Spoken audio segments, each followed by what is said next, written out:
session. Okay, so I don't know any continuous part, but I will try to be. This is the last session. But guys, from today onwards, you have to put a questions.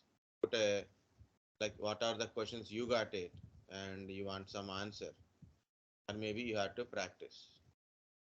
Okay, Sir, I want to ask one thing. you tell me.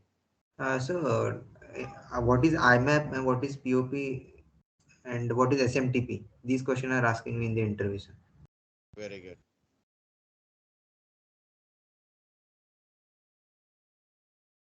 Yeah, here it is. I explained that one. So and also here. The morning only explain. So actually, no problem. We'll tell this one, then we'll go to next. The very important one. Guys, in mail communication, we use three protocols. SMTP protocol, POP3 protocol, IMAP protocol. These three protocols, very simple mail transmission protocol. The default port number is 25.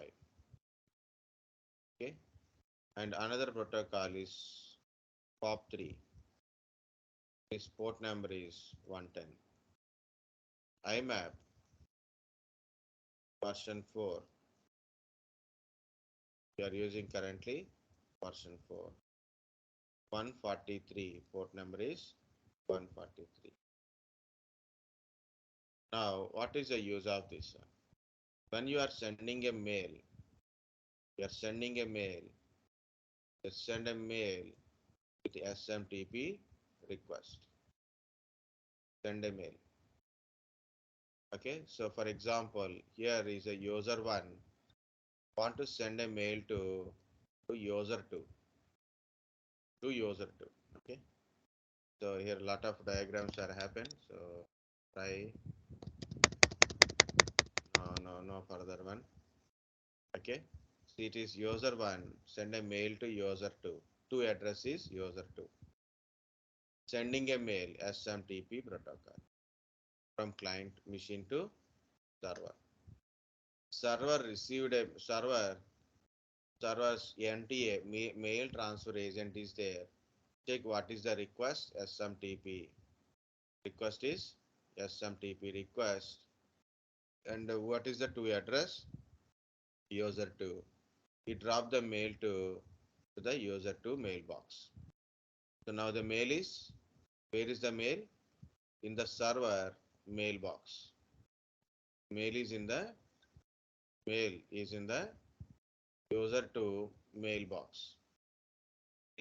Okay. To address is user 2. So that's why the mail is the user 2 mailbox in the server. Now, this is user 2 want to retrieve its mail. I want to see my mails. What to do? Generally, go to your mail account, log in. Then what you will get it? What are the mails in your mail server will display on your screen. Click on inbox. See what are the mails in your mail server display on your screen. Okay. So that is retrieving a mails. For this one, we are using POP3 or IMAP. Already said SMTP port number is no, don't go with that.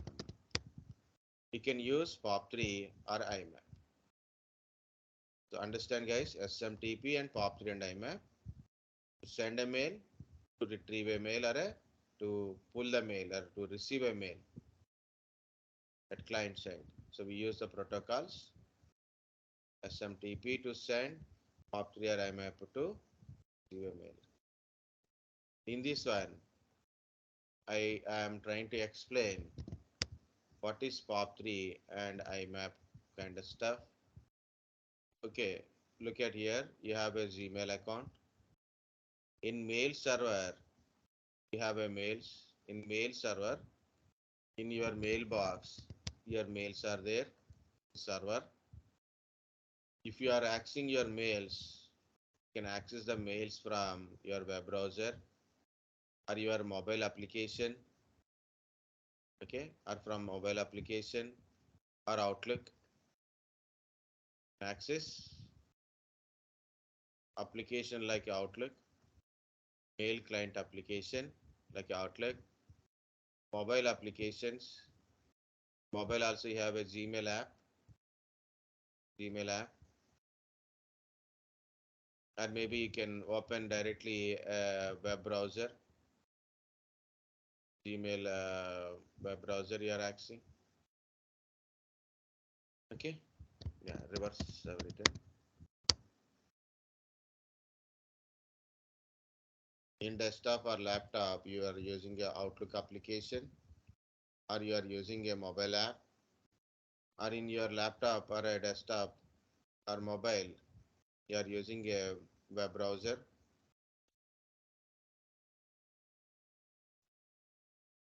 Okay, direct web browser, Gmail, you are open.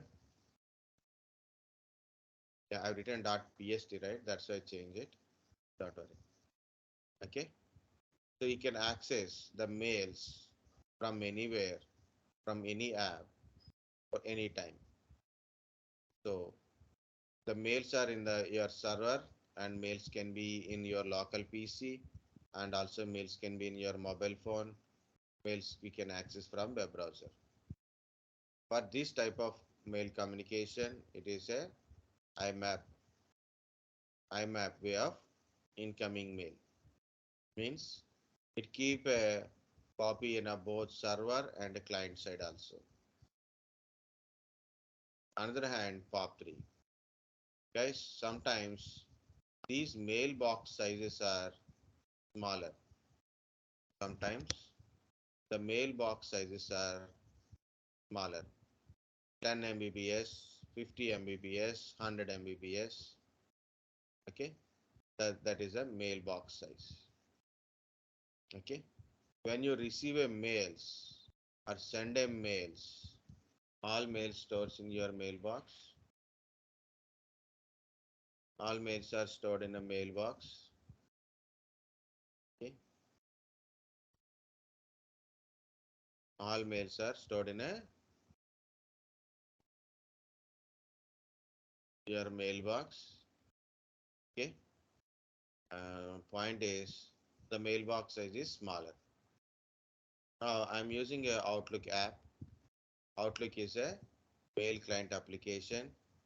You can read the mails, you can send the mails, you receive a mail, you can send a mail, okay, using Outlook app like this. This is my Outlook. Okay, so you take the mails and store into your local PC.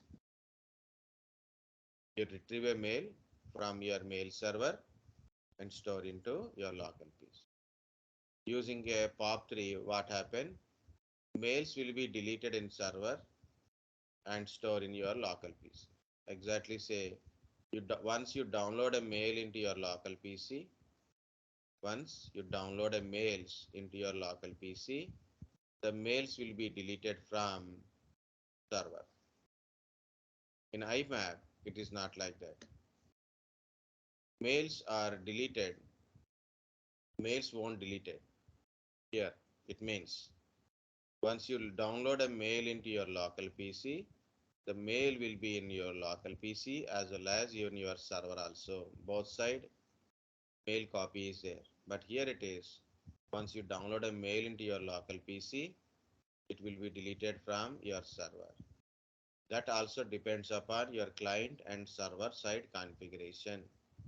Client and server side configuration. So that is POP3 and IMAP difference. Okay, you take a mail using POP3 protocol based on your server and client. So in a mail will be deleted the server once it is downloaded into your local PC. You can access using Outlook. You can read mails even if you are not having internet. Already received or downloaded mails you can read anytime. Okay, and you can to send a new mail or to receive a new mails. To send and receive a new mails. To send a mail or receive a mail, you need internet. Once you have downloaded a mail, means you received a mail into your Outlook, you can read it from anytime. Okay, so this is SMTP, POP3, IMAP, and Outlook. One more point is there, guys, that is PST, OST.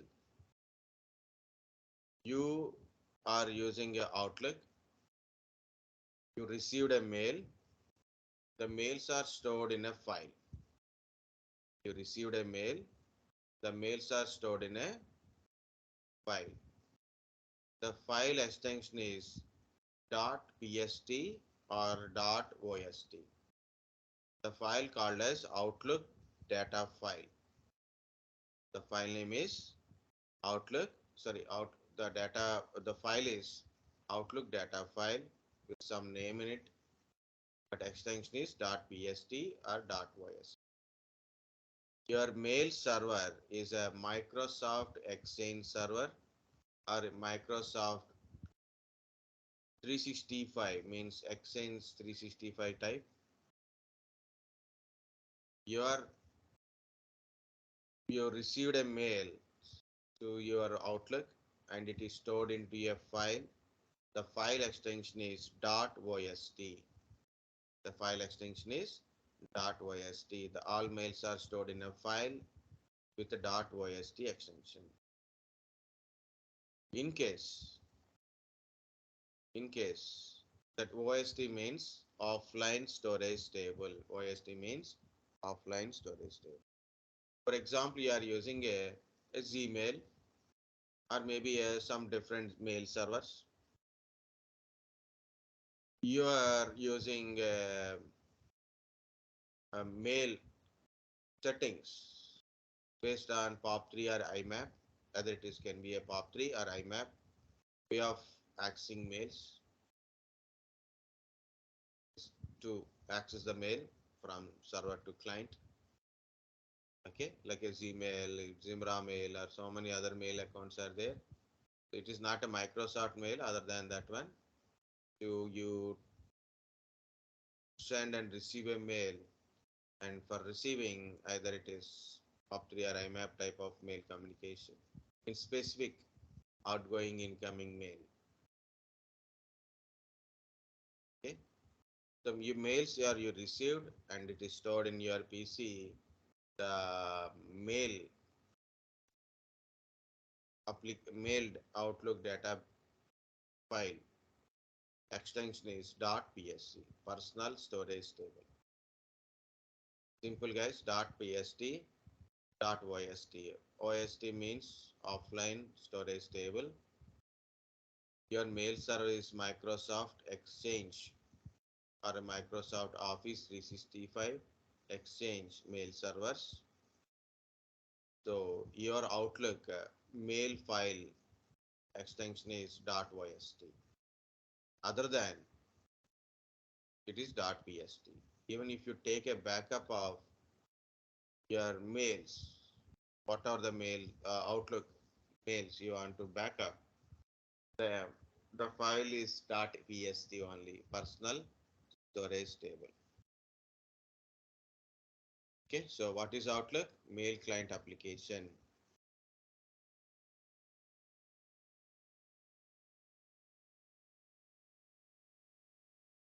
It is a mail client application from Microsoft.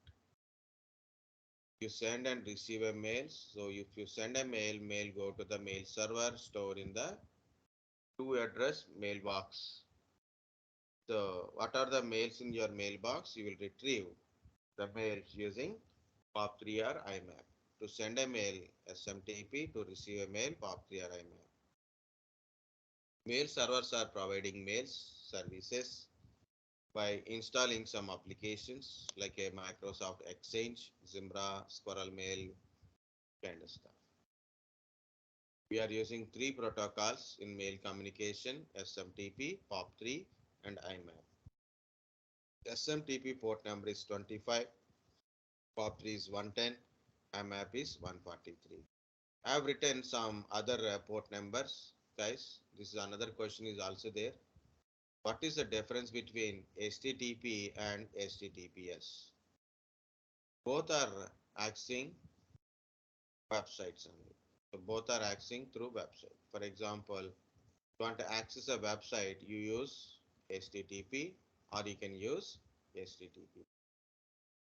So when you see a data on this one, so yes, see what are the data? Either it is a text data or picture data or maybe a video data or a zip data or PNG data or maybe wave data, whatever it is. It's a video streaming data, whatever it is, guys. In HTTP, the data will transmit as the data only. Of course, it is encoding format, not in an encrypted format. Means you send a request to the server send a page to you. Data is not encrypted. So if anybody sees, means anybody in the network checking what is the data, so they will understand what is the data is transmitting from server to client and client to server. For example, I want to send a mail. The mail is directly mail is, from my PC to my server, mail will be sent. Okay, someone is trying to find what is the data is going on through the network. They can understand what is the data you are sending, what is the data you are transmitting. So that is HTTP, example of HTTP. Another one is HTTPS. What is HTTPS? Over SSL or TLS. Over SSL or TLS. Secure socket layer, or a transport secure layer, something it is, layer security kind of stuff. Whatever it is, guys, data is encrypted. So a simple example to understand, you are using a WhatsApp. In WhatsApp, I put a message in the WhatsApp. Someone is getting a facing login issue. I don't know why. No problem. Whatever the message you are putting, it will be read from here. In my end, I can able to read the message. Then I send a message. So the recipient means the person who is received the message, he can read the message. He can see the picture. He can see the video. He can hear the audio. Audio means the voice message also you can do it, right? You can able to hear, you can able to view, you can able to see, we can able to read, whatever it is. You can able to download, right? Point is, guys, so when you are sending, when you are typing, you can able to see from here, but when this WhatsApp is sending, it is encrypted and sent. While it is traveling through all internet kind of stuff, and finally it is received at user end, till the time it is encrypted. So I can read it, recipient can able to read the data. From in middle, it is data is encrypted. So if anybody want to see what is the data is going on, so they cannot able to understand. Morning only I explained the difference between normal data and encrypted data kind of stuff. Okay, so your data will be encrypted and sent over the internet. So obviously, people who want to catch those packets, they cannot read what is the content in the data. So that is the difference between HTTP, HTTP. Okay, you open a website, so your web server giving the data to you by encrypting and sending. So you can able to see the data at your end. Okay, that is HTTP. In HTTP, while you are sending, and receiving a data is a plain text format. Not a plain text format means data is as it is only, no encryption. Similarly, we are communicating mails. So you send a mail, you receive a mail. Compulsory encryption is required. So that automatically, when you apply encryption or SSL or TLS, the port numbers also change, like a HTTP to HTTPS port number is changed. Similarly, port numbers are changed. For IMAP, it is 993, POP3 995.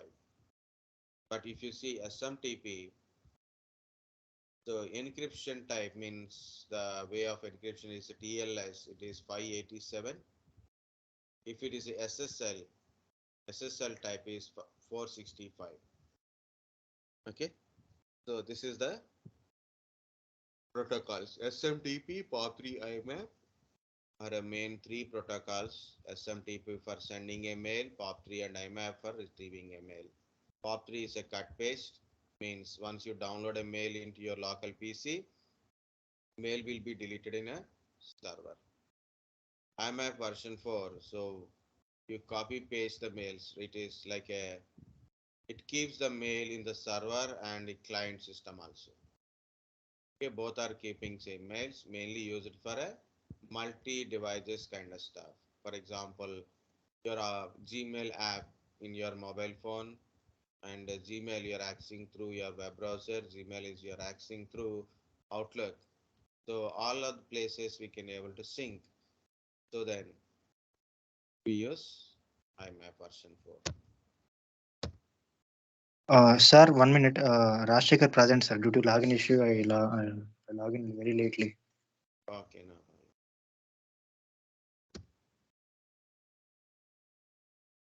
Thanks, sir. the OST. It's a database files, okay, data files, Outlook data files, PST, personal storage table, OST, offline storage table. Okay, so OST file is because of if it is a Microsoft, your mail server is a Microsoft mail server, then your mails received at Outlook stored in a OST file. I will show you. This is account settings, data file. See, this is a data file. So I will show you the locations. It is .ost. .ost is a Outlook data file. .ost extension because of mine is Microsoft Office 365 account.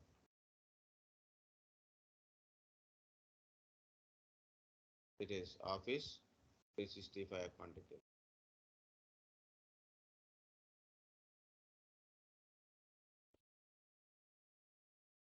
It is where it will be shows Office 365. What's that is? Yeah, this is a Office 365 account or Microsoft Exchange accounts.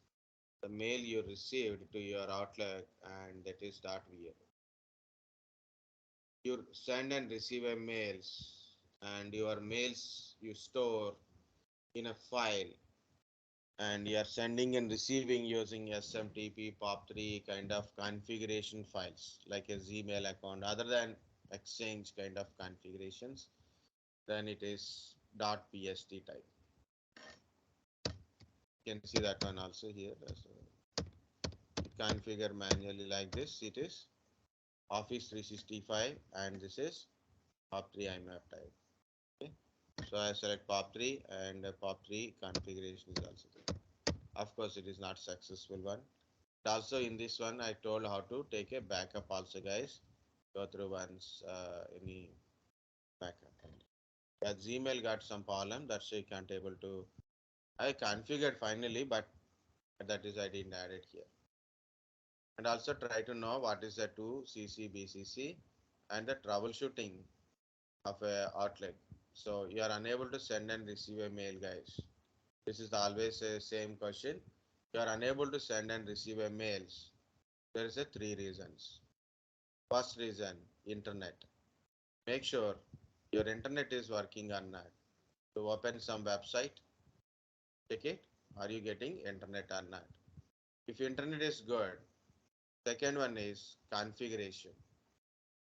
Okay, settings, configuration of a Outlook. Okay, Outlook mail configurations. Outlook app. Sometimes app is not working. That's you cannot able to send and receive a mail.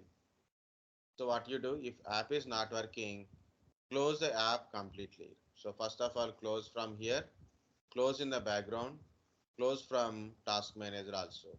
Completely close it from the background. Or sign out and sign in, then it is completely will close. Okay. I'm not writing here, guys. Just listen very carefully. You are unable to send and receive a mail through Outlook. So first of all, check internet. Make sure internet is working. If internet is not working, that is internet related troubleshooting. Okay. So make sure internet is working. So check, you open some websites, you know internet is working, but you are still unable to send and receive a mail. Check your app is working or not. Sometimes your app sign in problems are there, so your app is not working. Then what you do? Better to sign out from your PC. Sign out or close applications. Close your Outlook application completely. Sign out and sign in or restart your PC. Restart your PC. Try to open Outlook. See the Outlook app is working or not. Still Outlook app is not working. You can go to control panel. Okay, or appwiz.cpl, appwiz.cpl, or you can go to control panel, programs and features. There you can find your Office or Office 365 kind of stuff. So mine is Microsoft, right? It is. This is Microsoft 365 Business for Apps. Whenever you select this one, so you'll find some option like this. Uninstall and change. Click on change. Click yes. There is a quick repair and online repair. Select online repair and repair. So your app may work. Again, your application is not working, so better to try to close it and open it again, or sign out, or restart your PC to check once again this application is working or not. Sometimes it is also don't work. So what you will do? So go to control panel, programs and features, select your application, click on changes, yes, and select online repair and repair. So your application can be repaired automatically. If it is not working, guys, uninstall the application, restart the computer. Guys, whenever you uninstall any application, restart it first. If you want to reinstall it, compulsory restart it. Do not reinstall any application. Immediately you are uninstall the application. Okay, immediately after installation of application, do not reinstall it. So uninstall the application, restart the computer, then install it. Then it's become proper installation. Of course, you can use CC cleaner kind of stuff. That is a different point. Okay, I'm telling basic points. Okay, so make sure your application is working. Next one is application settings.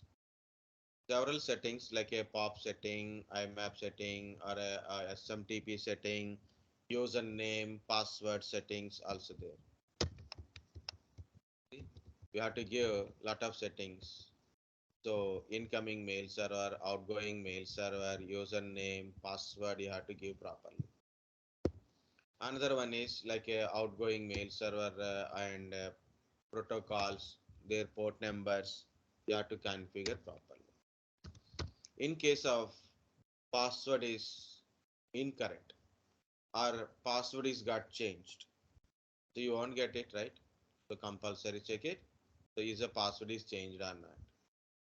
Is a same setting is there or not? Same as for a server, the same setting we are following or not? Try to ping to the server. Try to ping to the mail server. For example, in my case it's a Gmail. Ping to mail.google.com. Okay, yes, I'm pinging successfully. Means server is available. Ping to the incoming mail server, ping to the outgoing mail server, or mail server, ping to the mail server. Make sure it is working. Able to ping means it is working. So these are the Outlook troubleshootings. Okay, so first one is internet connection. Second one is app working or not. App is working or not. If app is not working, then I said no. So try to close the app, open the app, or restart your computer, or sign out, sign in your computer. Then you can able to try to open the app. Okay, that is the another. So, and your app is still not working. App is not working. So one another way is try to repair the app. Like you go to control panel, programs and features, select application, change. Okay, so that is the change. Select application and change.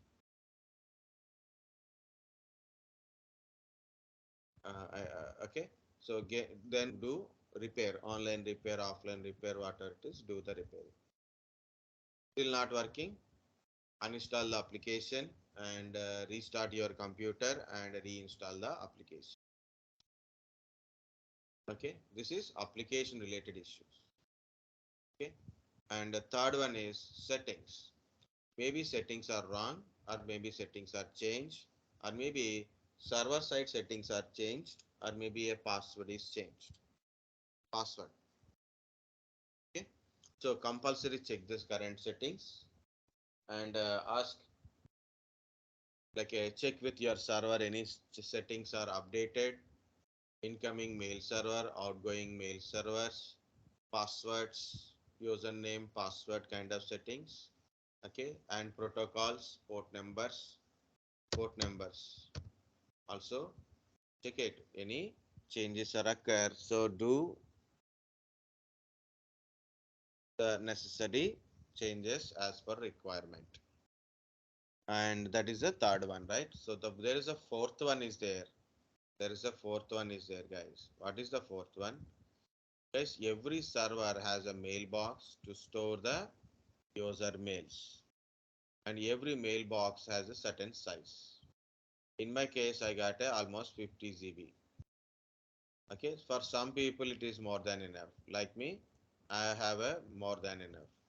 Okay, the Gmail mailbox size is 15 GB, and entire Gmail thing is 15 GB. Entire Google means Google Store, Google Docs, all completely comes under in a single 15 GB.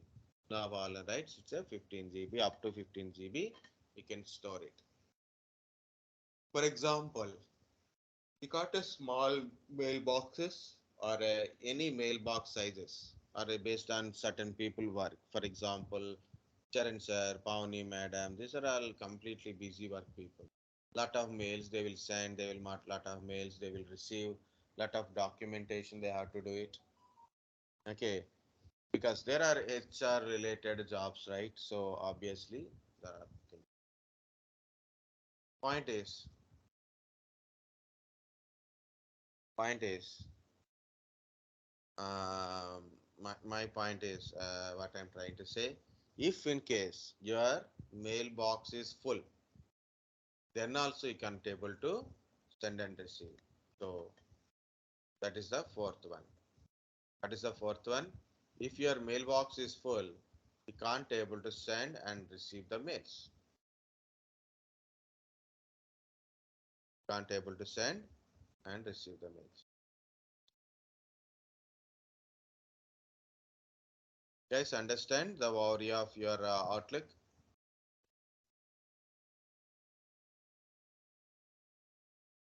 Just now only I copied the link.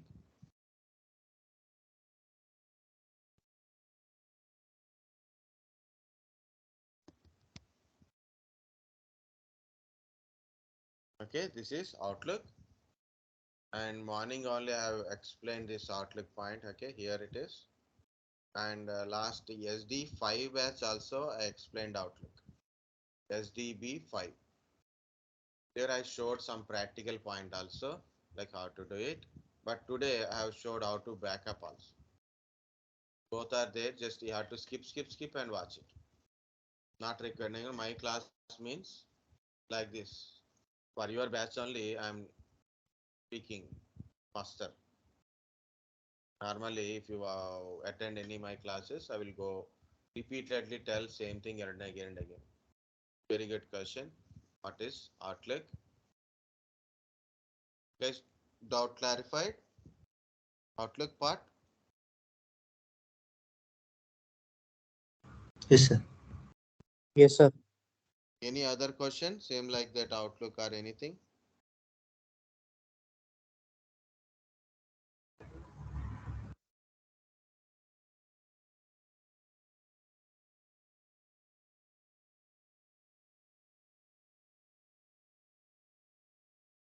Sir, how to install operating system?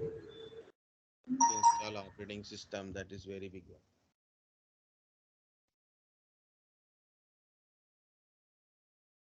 Very recently, I installed Linux operating system, batch 18. 18th batch. I installed operating system recently in a VMware workstation, and also I have a lot of videos. So how to install Linux, how to install Windows 10, how to install a Windows server also. But because you asked, I will tell one small thing. First of all, before you install any operating system, guys, boot processing is different, installation of operating system is little different. So both are different. You ask a boot processing, that is different. So this is my computer, means computer having a hardware like a CPU, right? RAM and hard disk like that, right? So first of all, when I want to install an operating system, so make sure that particular operating system minimum requirements are suitable for my hardware. For example, I want to install a Windows 10 operating system. I want to install Windows 10 operating system. CPU requirement is 1 gigahertz processor minimum. Minimum is 1 gigahertz processor or faster SoC kind of stuff. RAM.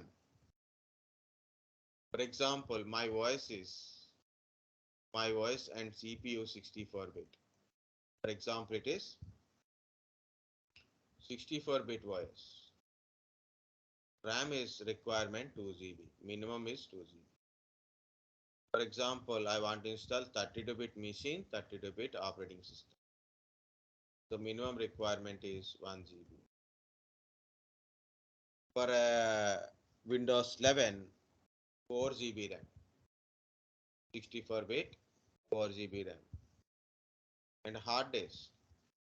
Normally, we know what is a hard disk, like a 500 GB hard disk, 1 terabyte of hard disk, 200 GB C drive is there. But important is how much free disk space is required. Again, for 64-bit operating system you want to install, minimum free disk space is 20 GB. Okay, if you want to install 32-bit operating system and 32-bit processor, means processor and operating system must be same, and minimum 16 GB free space is required. And you are connecting with a monitor, right? So your display, okay, your monitor display for a Windows 10, it is very good because it is a 800 into 600, very small display also it will support. Like if you take Windows 8, it is 1024 into 1024 into 768, and bigger screens it will support. Okay, but Windows 10 support a small display also. DirectX 9, DirectX 11, DirectX 11 graphic drivers are supported. So first one is check the system configuration. Now I am already completing this. Okay. So what are the system components? CPU. What is CPU, guys? Central Processing Unit. What is CPU?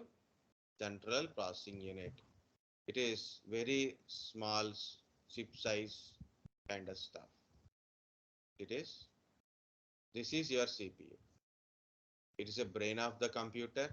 It do arithmetic and logical processing. Guys, this is not CPU. This is a cabinet. Inside this cabinet, we put all the components and we are connecting external components from outside. This is the CPU. This is inserting CPU on a motherboard. On CPU, there is a heat sink. So CPU will get heated. Heat sink observe that heat, observe the heat and take out the heat from the CPU. So it maintain the temperature of CPU. It maintain the temperature, not to get overheated. CPU should not get overheated. This heat sink is protecting. Okay. Next, when you see the CPU, of course, what is the speed of your CPU? What is the speed of your CPU? Is a 1 gigahertz speed, 2 gigahertz speed, or 2.5 gigahertz speed, 3 gigahertz speed? Speed of the PC. Is a 32-bit processor or 64-bit processor? What is their FSB? Based on FSB, you have to choose your RAM. How much cache memory is there? Number of cores per CPU is there. Number of logical processor or number of threads are there. If you purchase any processor nowadays, compulsory check virtualization technology feature is there or not. And what manufacturer it is, Intel processor or a AMD processor. If you are using 64-bit, so you will get certain benefits, additional benefits or 32-bit. But 64-bit processor means 64-bit size of instruction and data. Instruction and data size is become double compared to 32-bit. So you can give more complex instructions also. 64-bit, you can run more complex instructions. And of course, because of the size of instruction and the data is increasing, you need a more disk space and as well as a more RAM capacity. Okay, so nowadays, as compared to instead of investing more money on a processor, better to investment on the RAM and the disk space. Okay, that is important, guys.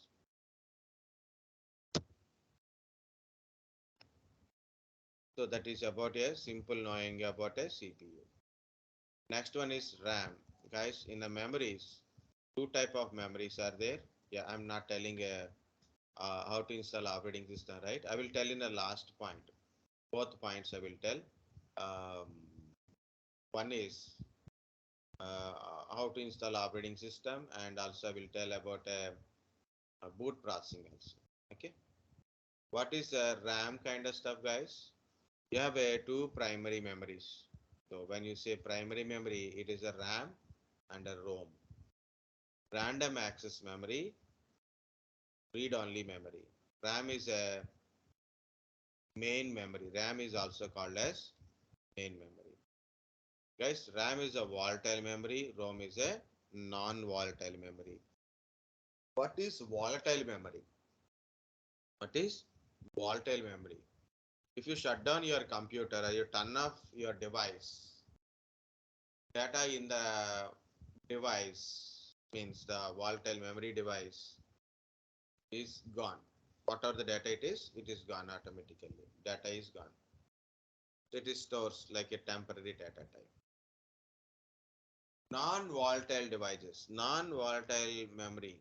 Non-volatile memory means even the power is off, data remains in the device. That is called a non-volatile memory. Guys, again RAMs can be connected to your motherboard, disconnected. RAM, if you want to add more RAMs, you can add it. If you want to remove the RAM, you can remove the RAM, you can replace the RAM generally. Okay, so RAM is more loose part in our computers.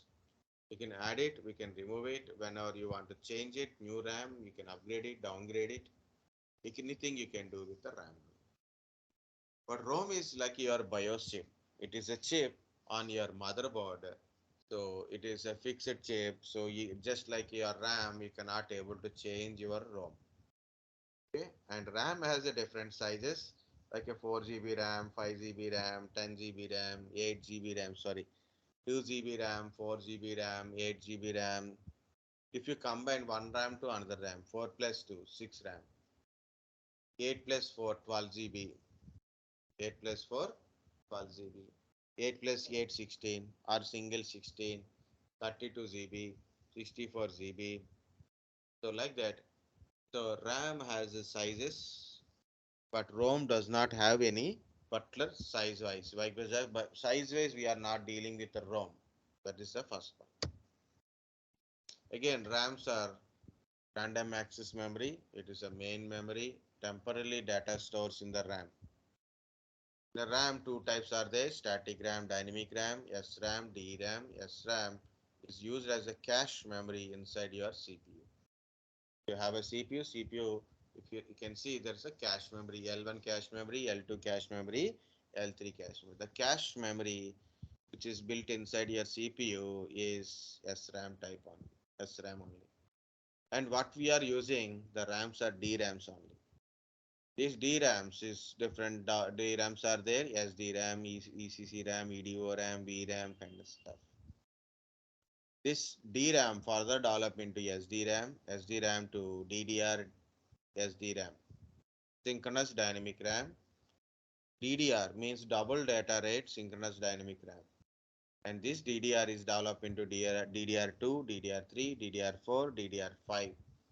As I know, very recently, as per the Amazon, Amazon that when I search in the for a laptop, okay, there is a Intel 12th generation i5, i3, i7 processors are there. Certain model in the 12th generation, they use DDR5 RAM. But in the market currently, DDR4 RAM is there. DDR5 is also came, but most popularly, most of the processor, old and new processor supporting DDR4.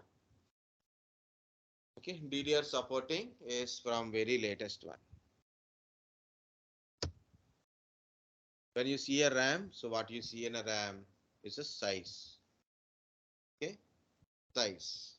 Earlier days we have a MB sizes. Now we are using only GB sizes only. 4 GB RAM, 8 GB RAM, 16 GB RAM, 32 GB RAM only. Okay, and also RAM has a specific frequencies. 1600 megahertz, 1333 megahertz, 2666 megahertz, 2666 megahertz, 3200 megahertz, 2400 megahertz, 3400 megahertz processors also there. And voltage levels also different. Guys, to change the RAM, you want to change the RAM, so compulsory check the your CPU and your motherboard compatibility. CPU and motherboard compatibilities are required. For example, you want to change the DDR3 RAM with a DDR4, you can't do it because your motherboard does not support a different type of RAMs like DDR3 to DDR4, DDR4 to DDR5, or in a DDR4 only 2-3 varieties are there. So motherboard support is important, and motherboard number of slots are important. In motherboard number of slots are important. The number of slots are important. Okay, the slot type supporting is important. CPU support is important. Very easy. Like you want to upgrade the RAM, means you want to add one more RAM, or you want to replace your old RAM. Go through your old RAM specifications.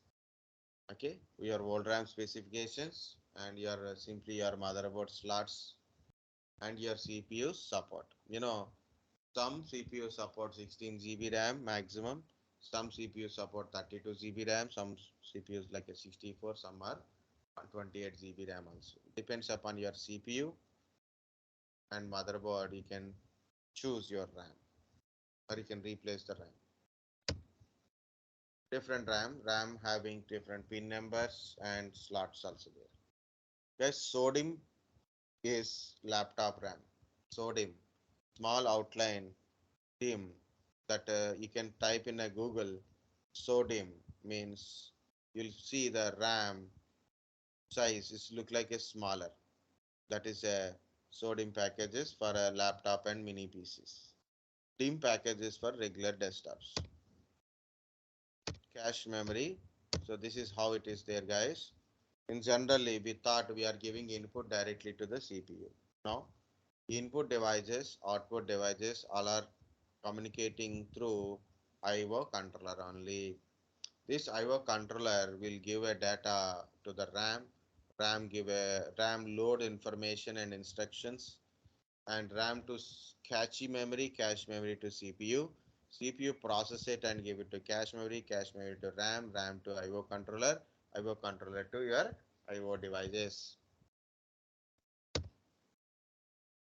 Next one is ROM, read-only memory, random access memory, read-only memory.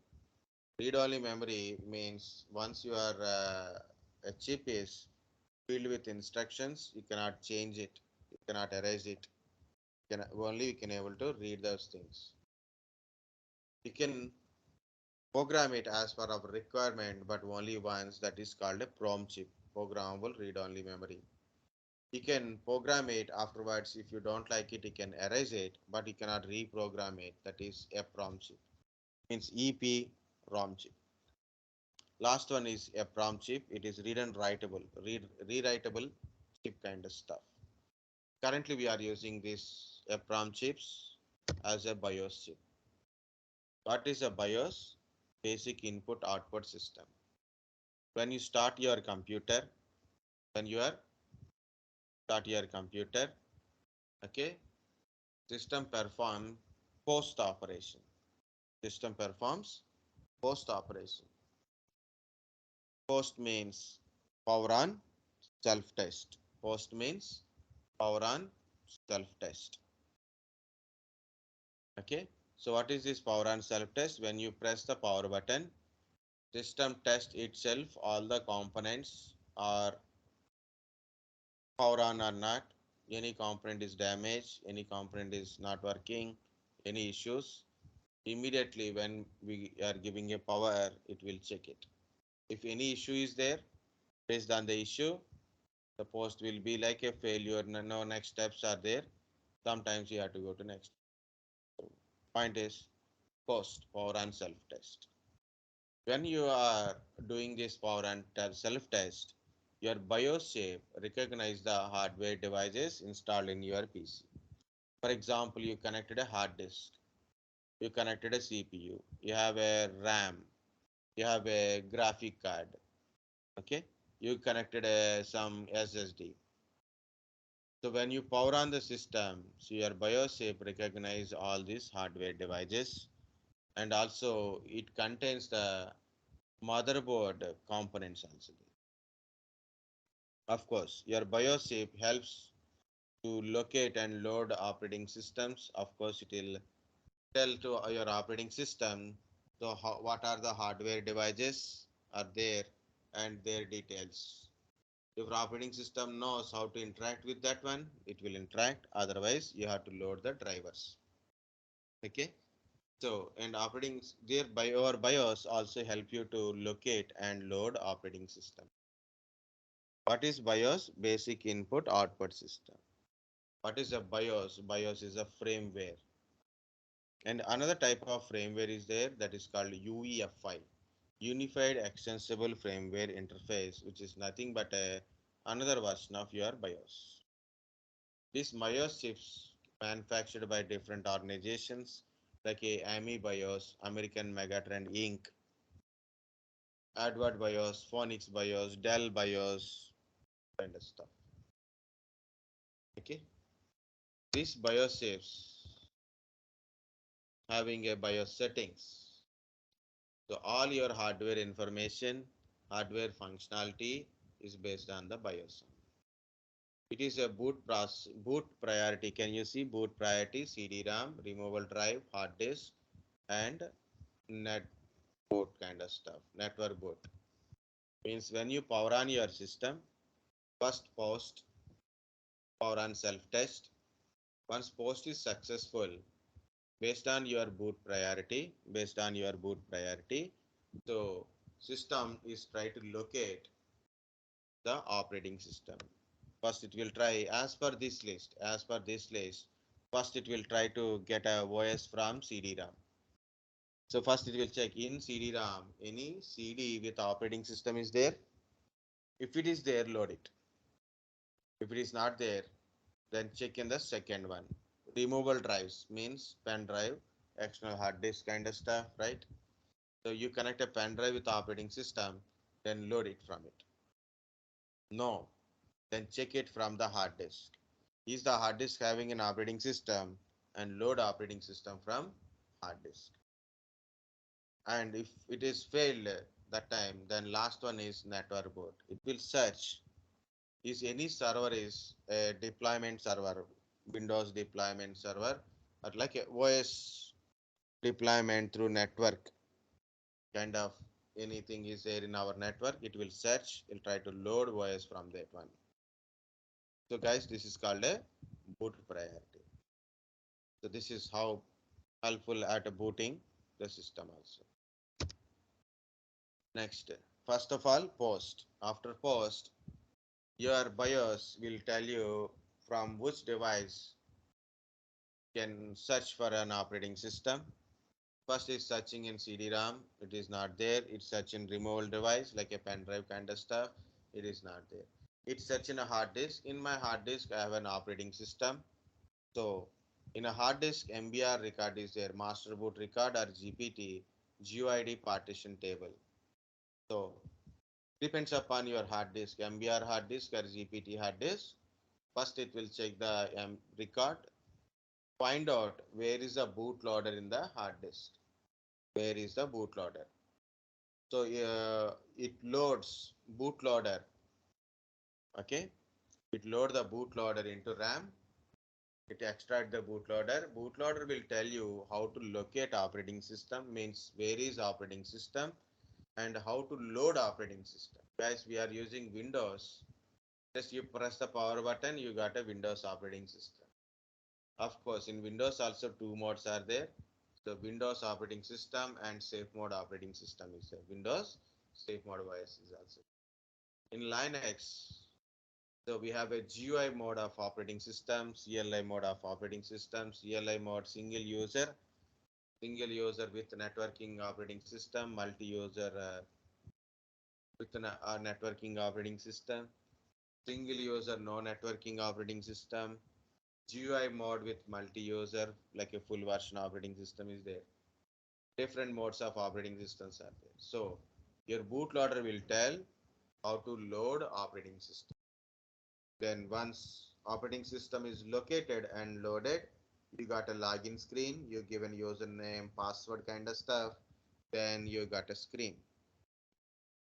Okay, so once you given username and password, once you log in, background startups, applications, services will start automatically.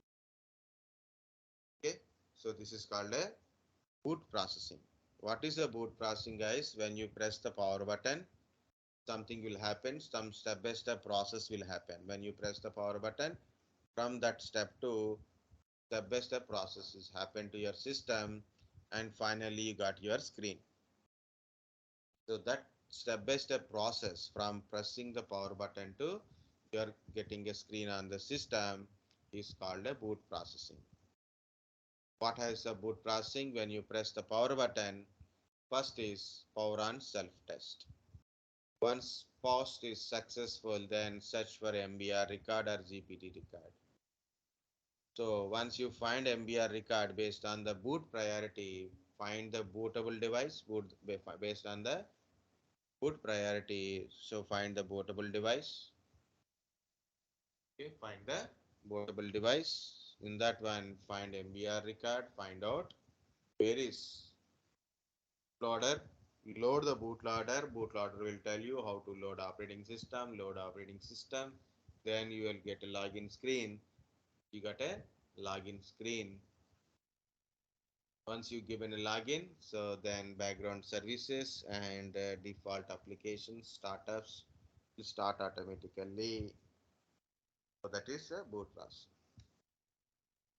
Of course, in the last step, there is a troubleshooting is also there, guys. When you start your computer is started, but taking lot of time to do certain work. For example, morning 9 o'clock, I start my laptop.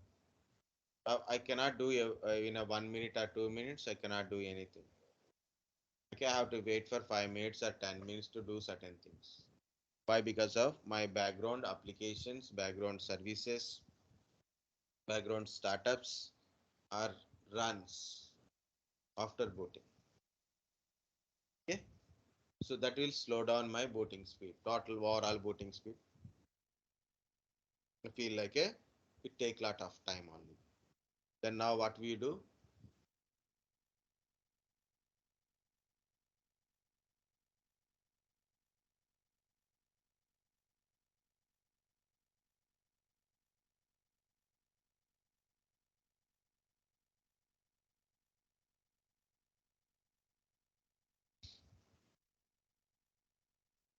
Okay, so how to speed up your system, guys? Disable the startups. Go to your task manager. On task manager, you can see startups. Select the applications. Right click, disable it. So find out all unnecessary applications. Right click and disable it. Second, you are having so many applications which you are not using currently, so better to uninstall that application. Even last time I uninstalled some applications, the list is little bit reduced, but still have to uninstall lot of applications. This I don't require to start at the system starts. Next one is services, guys. Go to open services. If you know how to manage the services, go to the particular services and disable the services you don't require. So some services are running, even you don't require to run that particular service. So for example, this is my application Oracle 1221C application. It is stopped, so no problem. If it is running, I don't require, I can stop it. Or I open from services, then I will change it to manual or a disable mode.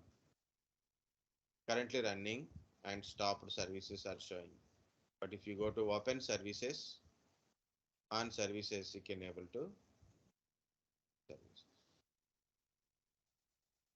Yeah, so boot processing I told, and system maintenance also go through it, guys. It is we are not getting more time, so 1 hour we can't manage. Okay, so these are other settings. The hardware, put BIOS settings, Windows, different Windows BIOS settings, BIOS batteries. Okay, how to go to BIOS setting, motherboards, and SMPS, and hard disk. This is hard disk, SATA hard disk, PATA hard disk. SATA is a faster than PATA. Okay, there is 3.5 inches, 2.5 inches internal hard disk is there. 3.5 for desktops, 2.5 for laptops and mini PCs. And we have an external hard disk for backup and storing data. Internal hard disks are used to store operating system, applications and data, but external hard disk for transferring heavy data or store heavy data outside of our system. Okay, so you have a device to store data in the device, compulsory you have to format with a file system. There's multiple file systems are there, guys. NTFS, FAT file system. We are using NTFS file system only. FAT we are not using because of FAT has a limited support is there, 32 GB maximum partition size. But NTFS support up to 2 terabyte and more than 2 terabytes it support. NTFS provide lot of facilities, means features. security, encryption, compression, quota, and indexing also. exFAT is used for SD cards, like different devices, different operating system using different type of file system. As I said earlier, so hard disk Q type connectivity. So like a sorry, in a partition style is MBR and GPT. Your hard disk is MBR type. You can create 4 primaries or 3 primary, 1 extended. In 1 extended, you can create a number of logical partitions. If your hard disk is GPT type, okay, if your hard disk is GPT, means GUID partition table, you can create 128 primary partitions. No extended, no logical partitions. There is no extended, no logical kind of stuff. In a MBR type, we have a extended and logical. In GPT type, no extended, no logical. We are creating 128 write partitions. And in MBR type of disk, you can create a partition size maximum 2 terabyte. In GPT type of disk, you can create more than 2 terabyte of partitions size, and up to 18 EB is also possible. Okay, like when you connect a disk, immediately it will ask, do you want to initialize the disk as a MBR or GPT? You want to initialize the disk as a MBR or a GPT? That is here. Next one is, guys, important one is SSD. Solid state drive. It is a NAND memory. It is very lightweight, less power consumption, less weight, less power consumption, easy to transport from one place to another place. It does not contain loose parts like a hard disk having platter kind of stuff. This is completely chips only. It is a NAND type of memory. Faster read and write data transmission is there in SSDs. Very suitable for storing operating system and application. Faster booting speed we can achieve with the SSD. Faster booting speed we can achieve with the SSD. But compared to hard disk, SSDs are costlier. Okay, costlier. So that's why only for operating system and application. For your regular data, like you have a music file, video files, some random files, you have like a virtual machine files, documents, you can store in a normal hard disk. Okay, for your laptop or desktop or a server, to store your operating system and applications, you can put it in SSD. Remaining data you can put it in a hard disk. So that's like that you can balance that. In SSDs, two types. One is SATA interface SSD, another one is NVMe.M.2. This M.2 type of kind of stuff, directly we can insert into the motherboard. The motherboard having a slot for this kind of SSDs. It is a very light size, small size. Directly we can insert into the motherboard, so faster data transmission will occur. SATA type of SSDs as compared to M.2, SATA interface SSDs are slower. Compared to SATA hard disk, SSDs are faster and SATA SSD also faster. But compared to M.2, M.2 is faster than any other storage type. Okay, simple. Okay. This is full explanation about a boot processing plus issues occurs in a system. So based on which area, which issue you got it, like we power on the system, nothing on your screen, so it is a post failure. So what is the major cause? How to troubleshoot it? You got a certain things on a screen, but it is showing device not found, boot MGR is missing. And where is the problem? So your hard disk problem or operating system is corrupted. Okay, so your OS is loaded and it is showing a only rotation, means your system is started and OS logo is showing but only rotation is showing, then it is uh, startup related problem. system is started, you log in, but it is very slow because of system is slow, or a boot time or a startup time is very less, very taking more time. So because of startups, better to stop the startups, disable the startups, uninstall application which is no longer you are required or not required currently. Disable the startups in a task manager. You can go to disable the startups, uninstall the applications. Okay, stop the applications in a services. So that will give you little speed of your system. So this is your basic hardware components, guys. So that's what I'm trying to say. I told you about basics of boot processing, and I didn't explain much deeper about your BIOS settings part.